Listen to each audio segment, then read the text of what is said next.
Welcome back, everybody, to the Cutting Room Podcast with your mass creative host, Damian King, here reminding you that pro wrestling is cinematic as always. So, on today's episode, I will be talking about my top five pro wrestlers of all time and why they are my top five. So, many people have top fives in pro wrestling. I respect everybody's opinion. Everyone, likes to credit a lot of people that they grew up watching, people that they see that influence them and everything. Believe it or not, my top five is a little, I would say, a little original. Some people's reactions when I say it, I've gotten a lot of positive feedback, and a little couple of people that would be like, "Wow, that's odd. Why those?" It's very, it- the list is very, I guess what you say, like very. Mm, it would just be very, I guess. There's a big variety in my top five. So we'll go off down the list. And when I say my top five, it doesn't mean any specific order at all. It's just randomly how I say it. There's no wrestler that comes above the other. Particularly probably with the last one I'll talk about. I think he's kind of always been on that top five. And, through my life and everything, all the wrestling I've watched, some people have come on and off, but, at the end of the day, I've decided that these are my top five and they will forever be my top five, including some of them that are still active right now. But let's go off of the first person we're going to talk about, the king of Bada Bing, the master of the diamond cutter, Diamond Dallas Page. So I remember first time hearing rumblings about Diamond Dallas Page. I would hear his names, I would see his picture on the WCW video games and the magazines. I grew up a WWF guy. So, and I also didn't have cable, so I would watch a SmackDown. So I had no way of watching any Monday Night Nitro, no WCW Thunder or Saturday night, whatever programming they had. So I would kind of always see pictures of him and never was able to experience, the master of the diamond cutter in the ring nor on the mic. But post Monday Night Wars was my first taste of Diamond Dallas Page. And I'm talking about the very first time he ever came on WWF programming. And it would have been his debut when he was revealed as the stalker of The Undertaker's wife. I will never forget this promo. The crowd absolutely popped, and I had no idea why. But I was about to find out. Diamond Dallas Page in his opening promo is literally the first line that I've ever dropped on my podcast when I first started this. And it is like the diamond cutter, you never saw it coming. One of the most iconic lines I think has ever been dropped in the Attitude Era because no one expected ever to see a WCW wrestler on WWF programming. And not only that, but going after the big dog, The Undertaker, and his wife, Sarah, at the time. So it was really, it was unrealistic to see this. I'll never forget, I was in San Diego. It was a trip to go to Legoland for the first time, but I still had to tune into Thursday nights. Well, actually, no, it was Monday night, actually. Monday Night Raw. So I guess on a Monday Night Raw, I still had to tune in that day, on that night, and I was in the hotel room and I put on because it was the big reveal of the Undertaker's wife's stalker. And the guy comes down in his motorcycle with the Undertaker's motorcycle with, the hoodie on, with the black mask on, and he pulls off the mask and there he is. These big eyes, the crowd going crazy, Jim Ross going like, "What? DD pays the Undertaker's stalker," you know, and just going insane in the ring. He was gyrating like yeah, and it was an electric moment. I'll never forget it.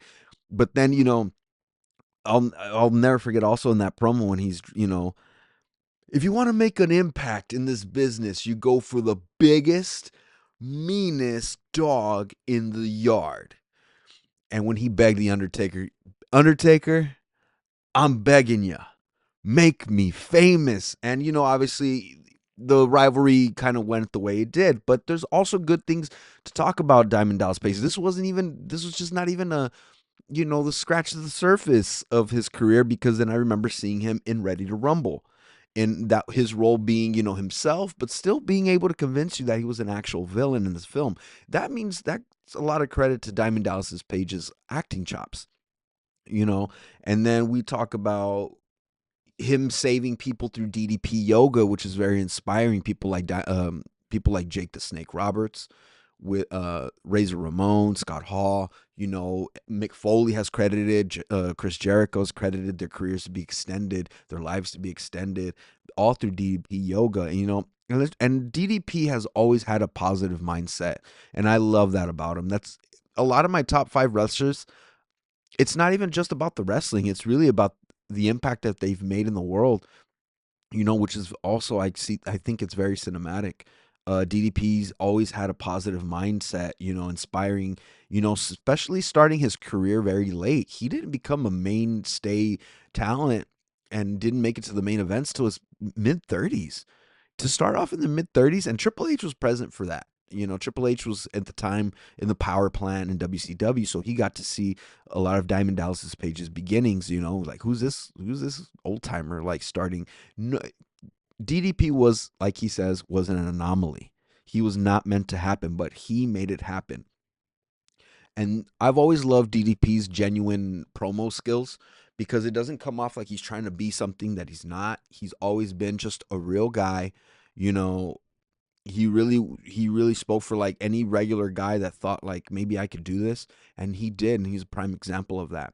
But I love Diamond Dallas Page. I love the fact that he's been a mainstay in Cody's career, been a mentor after Dusty Rhodes' passing. Cody Rhodes has always talked about he's been present for a lot of big monumental moments in his career and his life. Pre pro wrestling and even currently right now. Let's talk about my number two spot in my top five, and that would be the genetic freak, Freakzilla, Scott Steiner. Now, some people even like to say, like, why? Because of his promo skills, he's just so crazy and out there. Well, believe it or not, my first exposure to Scott Steiner was through one of the pro wrestling magazines that I had got from a library, and I ended up keeping with me because it had a lot of stuff that I could see about WCW, which was the product that I wasn't able to watch due to not having cable. But I was so intrigued. There's people like Buff Bagwell in that magazine. There was Booker T. I had also exposure to the ECW talent, Chris Candido. That magazine was really it. But the number one guy that stuck out to me was Scott Steiner. So I was introduced to him through pictures, but then it wasn't until I bought the PlayStation 2 video game, Legends of Wrestling 2, which was when I was first time able to see his move set. I was able to play as Scott Steiner and realize like, wow, this guy has a lot of really good moves. Later on in life, also through my, being educated in videotapes and old WWF pay-per-views, turns out that he was also in WWE prior to WCW. WWE had him back when he was, him and his brother Rick Steiner as the Steiner brothers, and I'm able to see that Scott Steiner didn't always have the blonde hair and the chainmail. He was also part of a tag team and a legendary tag team. Their dynamic as brothers was really like they were real. They were like the first tag team that I realized that they're real brothers. We had people like Edge and Christian that were being promoted as brothers, but they really weren't. Obviously the Hardys were exception to that. They actually were. But the Steiner brothers to me were was my first exposure to real, aggressive pro wrestling. Their moves like the Steiner recliner and the Steiner driver, the Frankensteiner, all those moves were so like, wow, this is they these Scott Steiner should have been moving like that with the size he was pre WCW. I'm talking about, the Michigan Letterman jacket Scott Steiner, which I was able to see during one of I was able to, I think it was SummerSlam 93 was when I first 93 or 94 was my first exposure to watching an old classic Scott Steiner match, with him and his brother. But then later on during the Ruthless Aggression era was when Scott Steiner was reintroduced to WWE. Now I could experience him, which was awesome to me because it was the whole contract dispute between Eric Bischoff and Stephanie McMahon, and then his match with Triple H for the world title. I was a big fan of Scott Steiner. I was like, okay, cool. Now I get to experience him. I don't care if it wasn't the way it was supposed to be booked.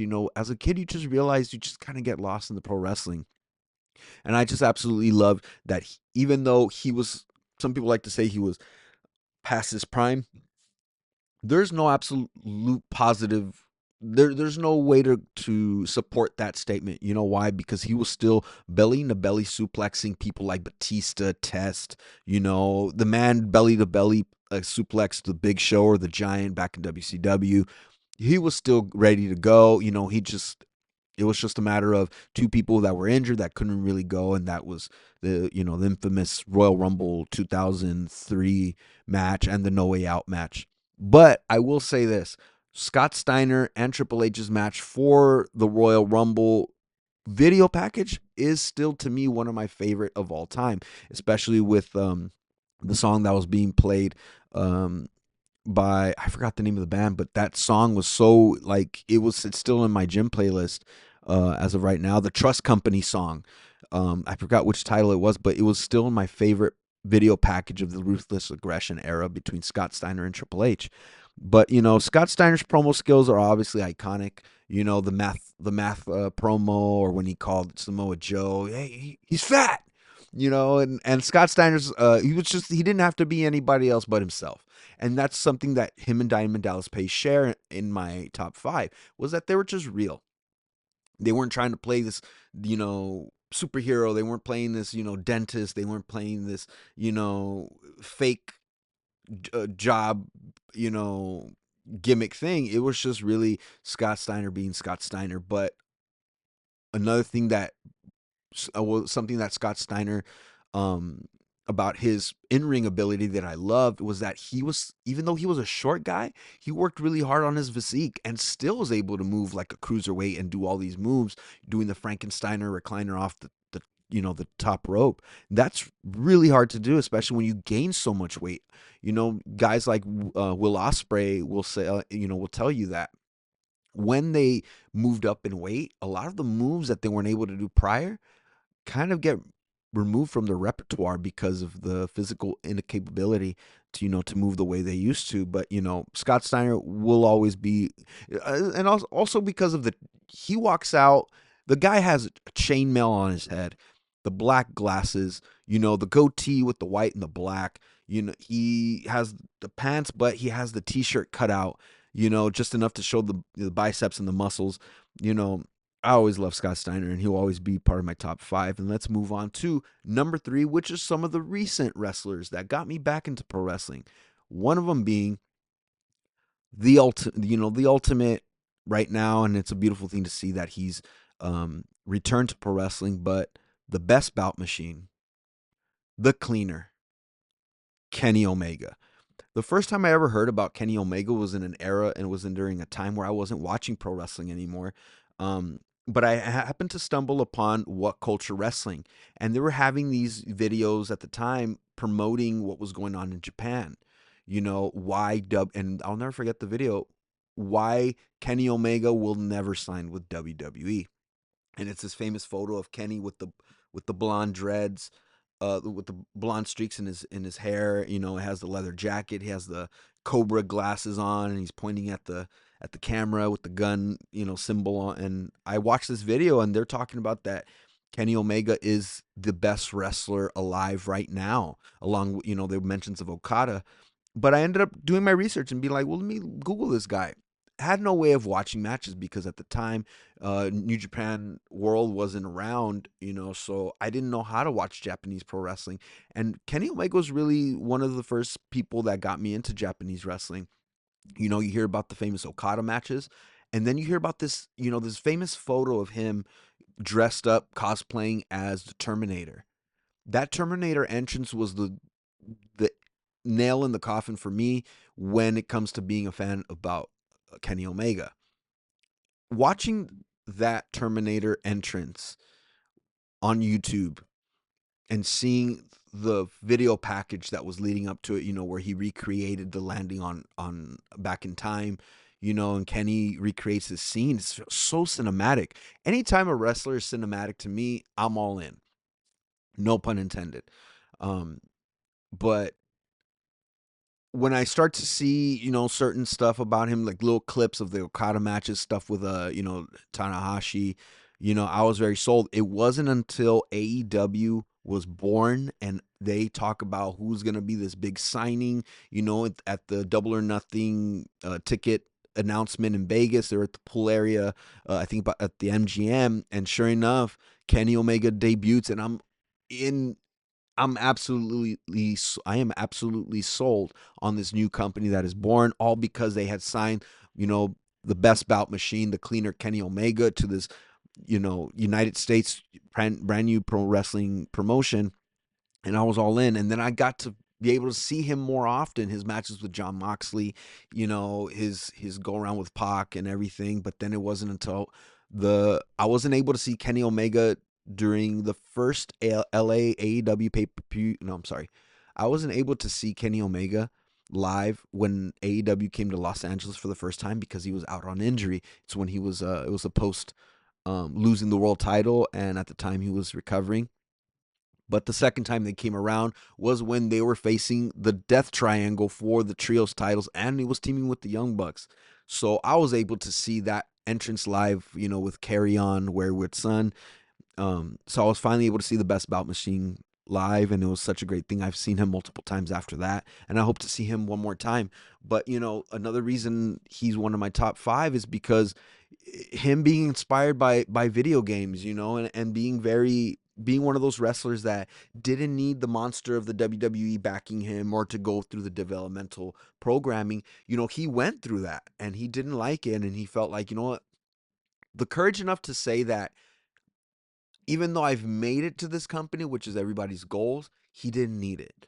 He ended up going to DDT Pro Wrestling and to New Japan Pro Wrestling and creating a whole career and aura by himself. When you don't, that's super independent. That's DIY. That's awesome. That's punk rock. And he is the best bout machine, and he is the best in the world right now. No discredit, to people like Chris Jericho, CM Punk, but Kenny Omega, to get past that's the sickness that he had and everything, and a life threatening sickness, diverticulosis. It's really inspiring because he's doing this for us. I was the type of person that said, once I heard that news dropped about that he was sick and everything, I didn't want him to come back. We don't need him to prove anything anymore. After we have a whole history of matches and events and big moments in pro wrestling that were all because of him. His match with Chris Jericho at Wrestle Kingdom. That was so. I was still diehard WWE, but the fact that I'm willing to invest my time in trying to find a way to watch this match, it's so historic. It was really one of the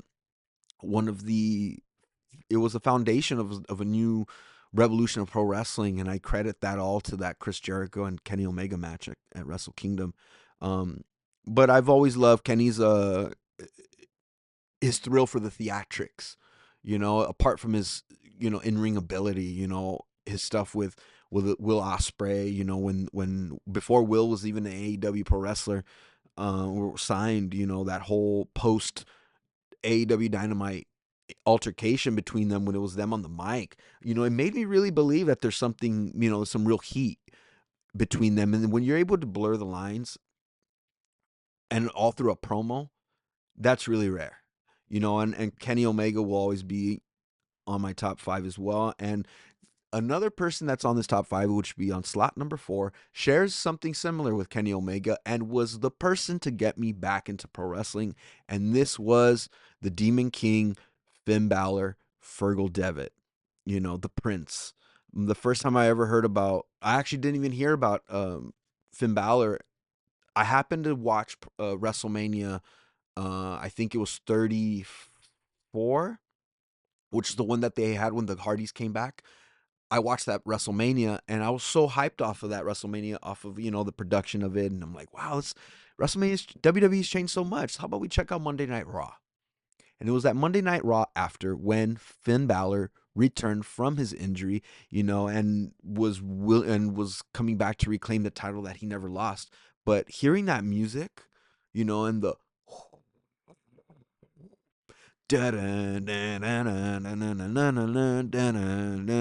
and he's controlling the lights and the crowd with his hands, and the guy comes out in a leather jacket. The dude is ripped, probably like no more than 2% body fat on this guy, but he was so small. But the fact that a guy's so small, not skinny or anything, but he was just small in stature, but had the crowd at the palm of his hands. I'm like, who is this guy? Sure enough, I ended up seeing some more videos of What Culture Wrestling, and them mentioning Finn Balor, Fergal Devitt, or Prince Devitt, being the original leader of the Bullet Club, and then me getting into the Bullet Club. The Bullet Club was really the thing, the anchor that pulled me in to being back into pro wrestling, because it felt so NWO ish, but with a new spin on it. They weren't trying to be NWO. They were just friends being friends, and being the original gaijus to wreak havoc on New Japan Pro Wrestling. Um, so Finn Balor will also be on my top five. Great matches that he's had when he returned back to NXT and reclaimed the Prince title. His matches between Damian Priest, his stuff with Adam Cole, his Kyle O'Reilly rivalry, even the stuff that he's doing now with the Judgment Day. I'm just happy that Finn Balor is on WWE television as much, because for a while Finn Balor's merch was one of the top selling merches of at the time. So it's really sad to me that he's never really been able to reclaim that title that he never lost.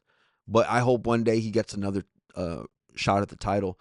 Um, and we'll talk about my final place in my top five, which is a man that has always been. I've talked about him many times. Would always be Eddie Guerrero.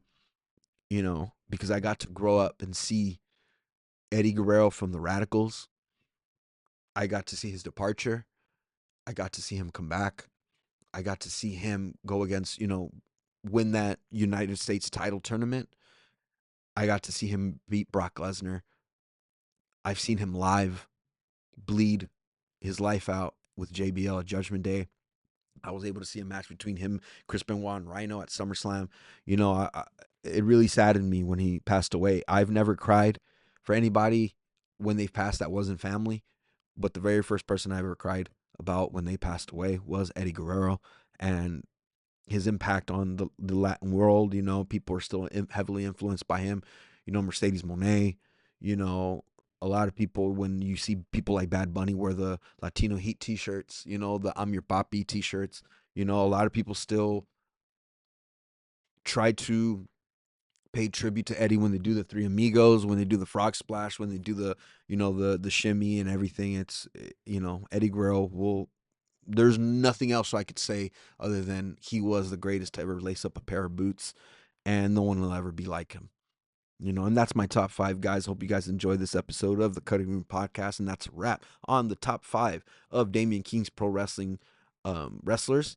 And always reminding you, pro wrestling is cinematic. Hope to see you guys soon. Can't wait for WrestleMania. I'm heading there, man. It's getting closer to the date, and I can't wait to land on the strip and everything and start shooting content, be present for WrestleMania. But remember, pro wrestling is cinematic, and that's a cut.